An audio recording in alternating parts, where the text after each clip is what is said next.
Hello friends, this is Masum Mohammed. Welcome to back another video. I hope you are all fit and fine. My school video আপনাদের স্বাগতম. I hope you are spoken English. Spoken English you are practicing every single day because if you want to improve your spoken English, you need to practice a lot. আর আজকে আমরা যেটা নিয়ে discuss করবো বা class নেব সেটা হলো practice সেশনের 7 নাম্বার ক্লাস নিয়ে আমরা আসছি. আমরা ডিসকাস করবো ডু, ডাস এবং ডিড. আসলে ডু, ডাস এবং ডিড এটা নিয়ে আপনাদের অনেক ধরনের কনফিউশন থেকে থাকে, অনেকের কাছে কমপ্লিকেটেড মনে হয়, অনেকের কাছে অনেক ডাউট থেকে থাকে স্যার ডু কোথায় ইউজ করবো, ডাস কোথায় ইউজ করবো, ডিড কোথায় ইউজ করবো, অনেক সময় কমপ্লিকেটেড মনে হয়. কিন্তু আজকে আমরা ডু, ডাস এবং ডিড নিয়ে ডিসকাস করবো. আই হোপ এই ভিডিওটি প্রথম থেকে শেষ পর্যন্ত দেখতে থাকলে ডু, ডাস এবং ডিড নিয়ে যত ধরনের কনফিউশন আছে, যত ধরনের ডাউট আছে ক্লিয়ার হয়ে যাবে. আমরা কোথায় কোথায় ডু ইউজ করবো, কোথায় কোথায় ডাস ইউজ করবো এবং কোথায় কোথায় ডিড ইউজ করবো. তাহলে আমরা আজকের ক্লাস শুরু করলাম. Let's start. তাহলে আজকে আমরা ডু, ডাজ এবং ডিড নিয়ে ক্লাস ডিসকাস করতে যাচ্ছি. প্রথমত ডু আমরা কোথায় ইউজ করতে পারি. Do for simple present tense. Simple present tense বা প্রেজেন্ট ইনডিফিনাইট টেন্সের ক্ষেত্রে আমরা ডু ইউজ করতে পারি. কীরকম আমরা নর্মালি যেরকম আমরা বলি না আই ইট রাইস, এটা সিম্পল প্রেজেন্ট টেন্স বা প্রেজেন্ট ইনডিফিনাইট টেন্স, কিন্তু সেটাকে আমরা যখন নেগেটিভ বা ইন্টারগেটিভ করতে যাই তখন কিন্তু অবশ্যই আমাদের একটা অক্সিলারি বা হেল্পিং ভার্ব প্রয়োজন হয়. এই প্রেজেন্ট ইনডিফিনাইট টেন্স বা সিম্পল পাস্ট ইনডিফিনাইট টেন্সের ক্ষেত্রে বা মানে সিম্পল প্রেজেন্ট টেন্স বা সিম্পল পাস্ট টেন্সের ক্ষেত্রে কোনো স্ট্রাকচার বা মানে স্ট্রাকচারে কিন্তু কোনো হেল্পিং ভার্ব বা অক্সিলারি ভার্ব নাই. বাট এটাকে আমরা নেগেটিভ বা ইন্টিগ্রেটিভ করার জন্য কিন্তু তখন অবশ্যই আমাদের ডু, ডাজ, ডিড এগুলো প্রয়োজন হয়. তাহলে সিম্পল প্রেজেন্ট টেন্সের ক্ষেত্রে যখন আমরা নেগেটিভ বা ইন্টিগ্রেটিভ করবো তখন কিন্তু অবশ্যই আমাদের ডু অথবা ডাস প্রয়োজন হবে. তাহলে ডু এবং ডাস কোথায় ইউজ করবো. ডাস সাধারণত ইউজ করবো থার্ড পার্সন সিঙ্গুলার নাম্বারের ক্ষেত্রে, আর ডু আমরা বাদ বাকি সব ক্ষেত্রে ইউজ করবো. তাহলে for example you go to school everyday, তুমি প্রতিদিন স্কুলে যাও. এটা সিম্পলি বললাম সে প্রতিদিন স্কুলে যায় বা তুমি প্রতিদিন স্কুলে যাও, এটা কিন্তু সিম্পল প্রেজেন্ট টেন্স. বাট এটাকে যখন আমি নেগেটিভ করবো বা ইন্টারগেটিভ করবো তখন আমরা কীভাবে করবো, এটা তখনই আমাদের ডু ইউজ করতে হবে যখন নেগেটিভ বা ইন্টারগেটিভ করতে হবে.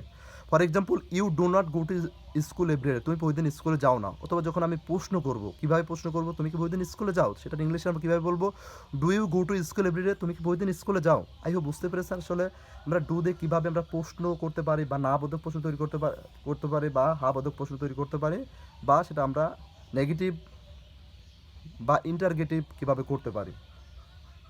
আরও ফর এক্সাম্পল দেওয়া যেতে পারে, কীরকম আরও এক্সাম্পল দেওয়া যেতে পারে,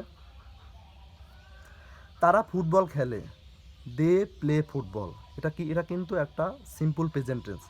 তারা ফুটবল খেলে, দে প্লে ফুটবল, তারা ফুটবল খেলে. তাহলে এটাকে আমরা নেগেটিভ কীভাবে করব. নেগেটিভ করার ক্ষেত্রে অবশ্যই হবে আমরা জাস্ট খালি সাবজেক্টের পরে আমরা ডোন্ট লাগিয়ে দেবো.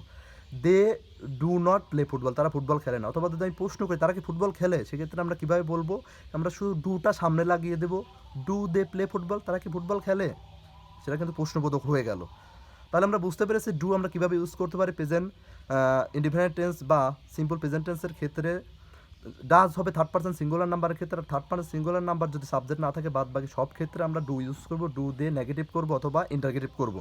এখন আসতেছে ডাজ. ডাজ আমরা কোথায় ইউজ করবো, আমি বলেই দিয়েছি ডাজ শুধু প্রেজেন্ট ইনডিফিনাইট টেন্স বা সিম্পল প্রেজেন্ট টেন্সের ক্ষেত্রে মানে subject third person singular number থাকলে সেক্ষেত্রে আমরা ডাজ ইউজ করবো. ডাজ ফর সিম্পল প্রেজেন্ট টেন্সের জন্য মানে জাস্ট খালি থার্ড পার্সন সিঙ্গুলার নাম. Third person singular number he, she, it, Rahim, Karim, Rakib এগুলো যারা এগুলো হবে থার্ড পার্সন সিঙ্গুলার নাম্বার.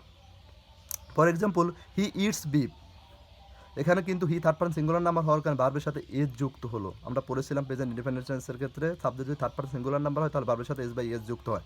তাহলে এখানে হি ইটস বিফ, সে ইট যুক্ত হয়েছে ভার্বের সাথে, হি ইটস বিফ, সে গরুর মাংস খায়.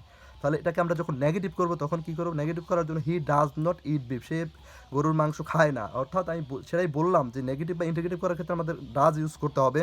এখানে আমরা কিন্তু সাহায্যকারী ভার্ব বা হেল্পিং ভার্ব হিসেবে ডাজ ইউজ করলাম আর প্লাস নট ইউজ করলাম, এটা নেগেটিভ সেন্টেন্স হওয়ার কারণে. He does not eat beef, সে গরুর মাংস খায় না. অথবা আমরা যদি প্রশ্ন করতে চাই সে কি গরুর মাংস খায়, তাহলে কীভাবে বলবো, ডাজ হি ইট বিফ, সে কি গরুর মাংস খায়. আরেকটা বিষয় এখানে লক্ষ্য নেই, সেটা মনে রাখতে হবে. এখানে কিন্তু আমি subject third person singular number হওয়ার কারণে এখানে কিন্তু ভার্বের সাথে এস বাই এস যুক্ত হয়েছে. যখন সেটা আমরা নেগেটিভ বা ইন্টারগেটিভ করে ফেলবো তখন কিন্তু এস বাই এস ওইটা থাকবে না, ওইটা তখন উঠে যাবে. তারপর যে এক্সাম্পলগুলো দেখতে পাচ্ছেন he does not eat beef, সে গরুর মাংস খায় না, কিন্তু এখানে কিন্তু এস বাই এস নাই. বা ডাজ হি ইট বিফ, সে কি গরুর মাংস খায়, সেখানেও কিন্তু ইটের সাথে এসটা উঠে গেছে. তাহলে বুঝতে পেরেছেন যখন আমি নেগেটিভ বা ইন্টারগেটিভ করবো থার্ড পার্সন সিঙ্গুলার নাম্বারের ক্ষেত্রে তখন কিন্তু ভার্বের সাথে এস বাই এসটা উঠে যাবে. তাহলে আই হোপ বুঝতে পেরেছেন ডু এবং ডাজ কোথায় ইউজ করবো. আমি আবার বলে দিচ্ছি ডাজটা ইউজ করবো ডাজ ডাজ ডু দুইটাই আমরা প্রেজেন্ট ইনডিফিনাইট বা সিম্পল প্রেজেন্ট টেন্সের ক্ষেত্রে ইউজ করবো, বাট ডাজটা শুধু ইউজ করবো subject third person singular number হলে, আর বাদ বাকি সব ক্ষেত্রে আমরা ডু ইউজ করবো প্রশ্ন করার জন্য বা নেগেটিভ বা ইন্টারগেটিভ সেন্টেন্স তৈরি করার জন্য। আই হোপ বুঝতে পেরেছেন ডু এবং ডাজ কোথায় ইউজ করবো। এখন আসতেছে did. Did for simple past টেন্সের কিন্তু স্ট্রাকচারে কোনো সাহায্যকারী ভার্ব অর্থাৎ হেল্পিং ভার্ব বা অক্সিলারি ভার্ব নেই। সেখানে আমরা নেগেটিভ সেন্টেন্স নাবোধক বাক্য বা হচ্ছে ইন্টারগেটিভ সেন্টেন্স প্রশ্নবোধক বাক্য কীভাবে তৈরি করবো সেটার জন্য আমরা ডি ইউজ করবো। ফর এক্সাম্পল, সে গতকাল স্কুলে গিয়েছিল বা সে গতকাল অফিসে গিয়েছিল। He went to office tomorrow বা স্টারডে।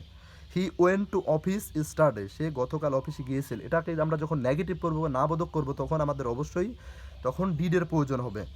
For example, we did not go to office yesterday, সে গতকাল অফিসে গিয়েছিল না। অথবা যখন আমি এটাকে যখন প্রশ্নবোধক করতে চাই তখন আমাদের কী বলতে হবে, সে গতকাল অফিসে গিয়েছিল, তখন কীভাবে বলবো, এর ইংলিশ কী হবে, did he go to office yesterday, সে গতকাল অফিসে গিয়েছিল। এখানে কিন্তু সেম একটা বিষয় যেটা সিম্পল থিং মাথায় রাখতে হবে, সেটা হলো হি ওয়েন্ট টু অফিস স্টারডে।